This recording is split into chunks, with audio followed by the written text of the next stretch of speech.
Alrighty, so the camera weighs 1.2 kilograms, so I'm going to minus that from whatever this is, which is 101.6. So that's kind of, what I weigh at the moment. 100.4. So 100.4. I'm basically in under the 100, which, it's a bittersweet moment because, you work really hard. I worked for 365 days. I went all the way from 65, 66, 95, 96. I built like this body. This was like the mindset. I was just gonna build, build. So when I got to 100, that was last year sometime, I was so happy because I knew like I was, growing clearly because the scale says that. And then I surpassed it. I went to 105 and then I did 110 and then I kind of hovered about 113, 114, and that was the last days of my 365. And then I started the running challenge, which brought me all the way back to 105, 106, and now with this Carnivore 30-day challenge, which it's day 9 today. If you are watching here for the first time, it's day 9 out of 30. And now I'm basically dropping under 100 again, which, like I said, it's bittersweet because on the one side I'm happy because it means that I'm cutting and I'm getting leaner, like my features are getting more lean. I can see my abs, I can see my shoulder, that little bowl, or I can see a good change to it, but it's just that mental, like, all that hard work is technically gone because I'm back to 99. But I do believe that I've built muscle and then I've lost, some fat, which means I'm basically a 99 kilogram. For instance, if I go down to 99, I'll be 99 kilogram, but with a better body composition, with more muscle and stuff like that. So that's the idea. That's the thing that I want to obviously test out. If, unfortunately, because I'm not going to stop because of weight loss, this is a challenge. So I'm just doing it for myself and for you guys as well. But if I do lose everything, then at least we know, then we all know in the future not to do shit like this.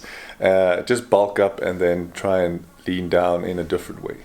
But I mean, I am planning on a nice little big bulk after, these little small challenges as well coming soon because, I love a bulk. Anyway, let's go train and I'll see you in the parking lot. Alrighty, we are in the parking lot of the gym and today I'm going to train some shoulders. It's going to be a good one. So if you want to see exactly what I train, then, obviously just keep watching. I'm also, and this is something new, I'm also getting, a new tattoo, but I'm finishing my arm. So if you haven't noticed, this arm of mine is full of little tattoos everywhere, right? But there are some gaps. There's a gap here which I want to fill, and there's a gap at the back that I want to fill, and I think there's one here as well. Yeah, but anyway, we're finishing the arm today. So that's the most important thing. I'm gonna go in. It's gonna probably be about a 3-4 hour. I would say 3-4 hours at the parlor. I can obviously and will show you what's happening in there throughout this video, but not like too big of an extent. It's a tattoo parlor, so we're just gonna get a tattoo. There's nothing real interesting except me getting a tattoo, which is interesting for me. But on that note, I thought maybe because a lot of you actually asked, like, hey, can you do like a full tutorial of all your tattoos, what they mean? And that's gonna take a long time, and I might actually do it, but for now I'll just tell you my first tattoo. So this is my first ever tattoo that I got. It was underneath my arm, so you can clearly hide it because I was scared, scared of getting a tattoo. So this is, it's Roman numericals, and it's 1991. So that's my birth date. I know, cringy. I don't know why you put your birth date on your arm because, I know how old I am.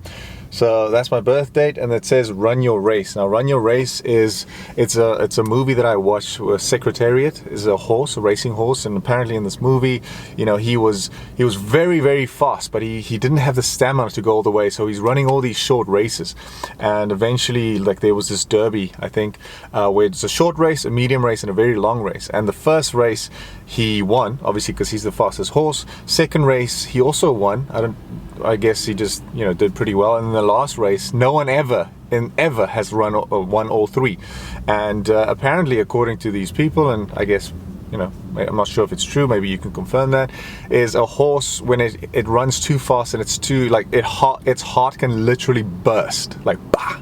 It can burst, or maybe a heart attack. But the point is, he could die if he over exhausts his chest and his heart. Anyway, so he was running, and he started off bang, boop, because he's the fastest horse and he's in the front. And everyone, like, while the run is going on, everyone's telling his owner, this woman, that he's not gonna make it. He's gonna die. You know, he's like, he should slow down. He should slow down. And then she said to them, she turned back and she said, you know what?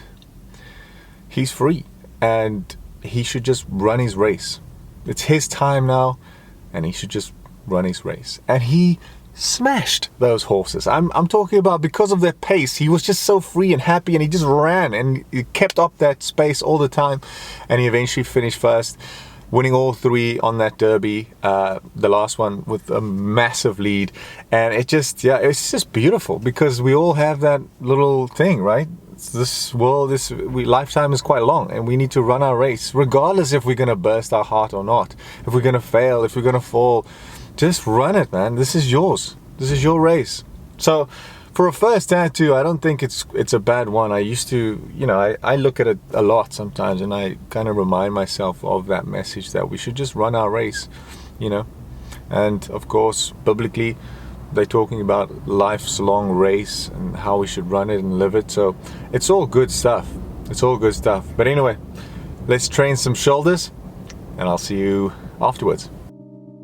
Alrighty, first exercise is the shoulder machine press. I really enjoy starting with this bad boy because it's stable and it's just going to get your shoulders to warm up properly. Then the second exercise is your military press. I really enjoy this one because it's kind of, you know, it's cool. It's definitely something that gives that shoulder a massive pump after doing 4 to 5 sets of these bad boys. Number 3 is your basic shoulder press with dumbbells.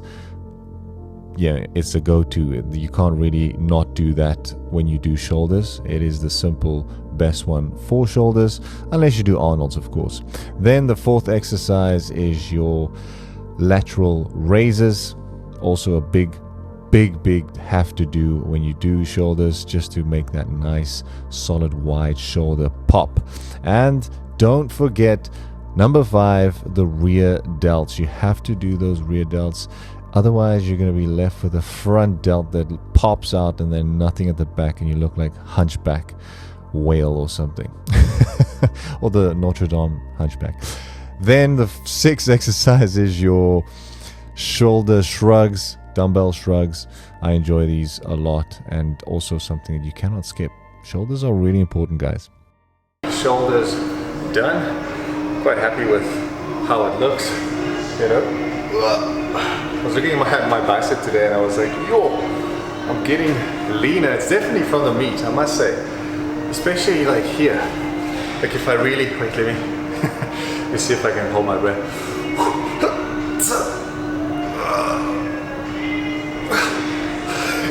If you really flex, it looks, you know, pretty cool. And I'm not like boasting or being arrogant. This is new for me too. So I'm just so excited to see all of these like, changes, because I've never looked like this. So if I sound arrogant or, you know, full of myself, please, I apologize for that. It's honestly just, I'm just so, I mean, I can look at the camera, but I can also see the little side lens, and I see my body, and I'm like, oh, it looks pretty cool. I'm like, ah. But anyway, let me get to the house, have some breakfast, and then I need to rush to get to this tattoo. Let's go. So I've got the boerewors in the air fryer, and while I wait, I'm just gonna quickly video call my wifey with the camera. Let's see if she picks up. Come on. Come on. Maybe she's not even there. That'll be... Hello! Hey, How are you? good. Having some breakfast. And this is basically how we communicate, just like that. For 2 more weeks. Have you bought the ticket? No? Yes? I'm buying it today. You're buying it today, okay. Every night we have a normal call, which is quite cool. My beautiful wife, Sophie Kilian. Bye! I'll see you guys at the tattoo parlor. Alrighty, so we're at the tattoo parlor. Kind of getting a glimpse of what's to come on the laptop as well. This is Ruth. She's been the best. She's basically done this whole arm as well as my leg. So yeah, super excited to see the final product. We're halfway through. This is the new little whale. We've got a clock there. We've got a nice lion going on and some olive trees. So now that the whole wrist part is done. So I'm quite happy about that. But we're just gonna do a little thing at the back, and I've got a little PlayStation remote. Little PlayStation remote happening there, and we actually did some extra, like little X and 0 and stuff. So quite happy with the results. It's really cool. Look at that. All right, so I'm driving back from the tattoo artist, and you know, it's pretty sick. Quite happy with the results. I'm unfortunately not done yet. There's still quite a few small 1 or 2 things that needs to be done, but we kind of ran out of time. It's already getting dark here, so yeah, we'll do that, you know, on another day. But I need to rush home because I still haven't had my steak. So I need to, once I get home, it's like boom, steak it up, and then I basically have a 2-hour rest period before I have to have my chicken, bacon, and an egg omelet. So I guess I'm gonna sleep a bit late tonight because I don't want to eat and sleep immediately. So it's fine, you know, I've got a lot of work to do. But yeah, I guess I'll sign off once I get home. Alrighty, dinner is in the air fryer, so at least that's going. So let me show you what I got today. So these are like a little, basically like a PlayStation remote console shapes. I've got a little olive tree going around there in the corner. Then I've got the scale, which is pretty cool. I've got a clock that's like kind of, you know, melty. There's meaning behind this, obviously, but I don't have the time to go through it now, but this is what I have. Then I've got a beautiful whale. Love that whale. And then I've got at the back, I've got a lion. So that's pretty cool as well. Then I got these mugs. Kind of looks 3D, to be honest. And that's gonna, see, it's kind of like shapes with my arm, which I quite like. But there is a gap at the back there. This one is just a stencil. You see that one? It's just a stencil, so that needs to be done still. What else did I do? I think that's it actually. Which, yeah, for me that's a lot. But yeah, it was a good 3 hours. This woman is amazing. Like, if you are ever in Cape Town, I'll put a link in the bio. She, you know, she works very, what's the word? Not softly, delicately, right? So, you know, pain is not really there. I mean, obviously getting a tattoo, it's a little painful, but it's pretty decent. And her attention to detail is insane, like insane. The way she thinks, you might have a certain way, and then she just mentions something else, and it's like, of course, you know, it's very good, very good. So yeah, link is in my bio. Go check her out, follow her on Instagram, and when you are in Cape Town, or if you are living in Cape Town, message her. Just go for a little tattoo, one small experience, and you'll be hooked. That'll be your next tattoo artist, to be honest. She's amazing. And then if you do, just mention that you got it from my YouTube channel. Just, I mean, I'm not getting anything. It's just, you know, it's nice for her to know that, you know, people talking and like word of mouth is good. That's what I want to do anyway, you know. I think when you have a platform, let's say I have 10 million followers on this YouTube channel, what do you do with those numbers? Do you just, I mean, surely you'll make money from that, so you own all the things, the car, the house, but what then? What do you do with the excess money and time? You give back. You go to people that are working hard, you promote them, you do things. And that's why I think those channels actually do really well, where people give money away, or they give business, you know, they kind of help people restart their businesses and things. But, you know, of course, everyone has their own niche, and mine is purely just because, you know, fitness. I want to try and get people healthy, and I'm doing challenges for fun and entertainment as well, but also for educational purposes. So that's what I do. Anyway, my chicken is almost done. Super hungry, and tomorrow is day 10, double figures. And I also have something going on tomorrow, but you'll have to wait tomorrow to find out. Cheers, have a good one.